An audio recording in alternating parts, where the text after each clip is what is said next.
और क्योंकि आप क्रूड ऑयल की बात कर रहे थे तो उसी से जुड़ी एक बड़ी खबर यह है कि क्योंकि कच्चे तेल की बढ़ती कीमतें दिख रही हैं और उसी का असर महंगाई पर भी पड़ा है। कच्चे तेल की बढ़ती हुई कीमतों से महंगाई की मार झेलनी पड़ रही है आम लोगों को। क्रूड महंगा होने से रोजमर्रा की चीजों भी उन पर भी असर पड़ रहा है। क्रूड महंगा होने से रोजमर्रा की चीजें महंगी हो रही हैं। तेल की बढ़ती हुई कीमतों का भारत पर सबसे ज्यादा असर हो रहा है, यानी भारत जरूरत का 85% से ज्यादा तेल आयात करता है और निश्चित तौर पर उसका असर देखने को मिल रहा है। देखिए, पेट्रोल और डीजल जिसके लिए अभी जो कीमत आप चुका रहे हैं, क्या वो भी आने वाले समय में और ज्यादा बढ़ जाएगी? क्या महंगा हो जाएगा पेट्रोल और डीजल? इसके पीछे के आधार क्या है ये आप समझिए। अंतर्राष्ट्रीय बाजार में क्रूड महंगा होने से पेट्रोल और डीजल महंगे हो जाएंगे, ये सीधा सीधा असर पड़ेगा। उसका असर क्या होगा? देश में जो किराया भाड़ा है यानी ट्रांसपोर्ट सिस्टम महंगा होगा तो रोजमर्रा की चीजें जो आपके घर तक पहुंचती हैं, दुकानों तक पहुंचती हैं, वो महंगी हो जाएंगी। और क्योंकि भारत अपनी जरूरत का 85% से ज्यादा तेल आयात करता है, हमारी निर्भरता इतनी ज्यादा है कि हमें 85% ज्यादा आयात करना पड़ता है। कच्चे तेल की कीमत भारत को अमेरिकी डॉलर में चुकानी होती है, तो इसका अमेरिकी डॉलर के मजबूत होने से भी आप एक संबंध निकाल सकते हैं।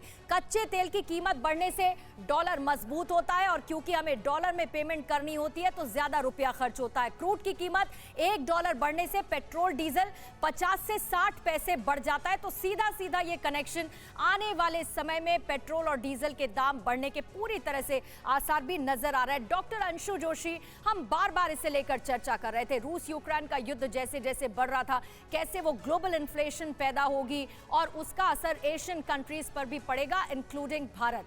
क्या ये अभी की तस्वीर उस वजह से आप ज्यादा समझती हैं या इसके डोमेस्टिक रीजंस भी ऐड ऑन करते हैं? देखिए पूर्णिमा, इस बात को लेकर के आपके और समीर के साथ आप ही के चैनल पर कई बार इस बिंदु को मैंने रखा है कि जैसे जैसे युद्ध आगे बढ़ता जाएगा पूरे विश्व को आर्थिक मंदी का, खाद्यान्न संकट का, मानवीय संकटों का और महंगाई का सामना करना पड़ सकता है। और आज देखिए वो दिन आ गया जब हम उस बात पर चर्चा भी कर रहे हैं। तो जिस महंगाई की हम बात कर रहे हैं वो भारत में उपजी महंगाई नहीं है, एक वैश्विक संकट की वजह से उपजी महंगाई है। आपने बहुत अच्छी तरह से इस बात को समझा दिया कि किस तरह से इस युद्ध की वजह से जिस तरह से कच्चे तेल के दाम बढ़े हैं, इसके अलावा जिस तरह से खाद्यान्न संकट उत्पन्न हुआ है, जिस तरह से उत्पादन प्रभावित हुआ है वैश्विक स्तर पर, ट्रांसपोर्टेशन प्रभावित हुआ है, सप्लाई चेन डिसरप्ट हुई है, इसकी वजह से निश्चित तौर पर महंगाई की ये मार विश्व के सभी देशों को झेलनी पड़ रही है। भारत इससे अछूता नहीं है। लेकिन कुछ देर पहले आप लोगों ने एक टिप्पणी दिखाई जिसमें कांग्रेस पार्टी के एक प्रवक्ता ये कहते पाए गए कि किस प्रकार से भारत सरकार की वजह से महंगाई से यहाँ के नागरिकों को जूझना पड़ रहा है। तो मैं बस एक कुछ आंकड़े सामने रखना चाहती हूँ कि कांग्रेस पार्टी के शासनकाल के दौरान जबकि इस तरह का कोई वैश्विक संकट या युद्ध नहीं था, तब उसके 10 सालों के शासनकाल में महंगाई दर जो थी भारत में वो 11.99% पहुंच गई थी। 2009 में महंगाई दर जो थी वो 10.48 या 49% थी।